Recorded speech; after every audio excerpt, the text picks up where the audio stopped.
Media গসিপে আপনাদের স্বাগতম। নিত্য নতুন খবরাখবর পেতে আমাদের চ্যানেলটি এখনই সাবস্ক্রাইব করুন, সাথে বেল আইকনটি ক্লিক করতেও ভুলবেন না।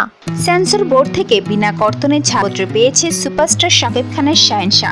জানা গেছে আসন্ন ঈদে ছবিটি মুক্তি পাবে। এদিকে ভক্তদের মুখোমুখি হয়েছিলেন শাকিব খান, সেখানে জানালেন নিজের উত্থানের গল্প। নিজের অভিনয় জীবন নিয়ে শাকিব বলেন, শুরুতে পরিবারের মা ছাড়া কেউ আমাকে সিনেমায় আসতে উৎসাহ দেননি। যখন আমার কাজগুলো ওইভাবে জনপ্রিয়তা পাচ্ছিল না, তখন নিজের মধ্যে একটা বিষয় কাজ করছিল। অভিনয়ের জন্য লেখাপড়া ছেড়েছি, কিছু একটা করতে না পারলে মাকে পরিবারের সবার কাছে কথা শুনতে হবে, সবাই বলবে মায়ের কারণে ছেলে নষ্ট হয়েছে। সেই তাগিদ থেকে আজকের এই অবস্থানে আসতে নিজের সবটুকু দিয়ে কাজ করেছি আমি। নিজের অভিনয়ের ব্যাপারেও মন্তব্য করেন ঢাকায় সুপারস্টার শাকিব খান। শাকিব বলেন, আমি সন্তুষ্ট নই, আমি চলচ্চিত্রের এই অঙ্গনে আরো এগিয়ে যেতে চাই, পাশাপাশি বাংলা সিনেমাকে অনেক উঁচুতে দেখতে চাই, কিন্তু দুর্ভাগ্য যে আমাদের সিনেমা অনেক পিছিয়ে পড়েছে।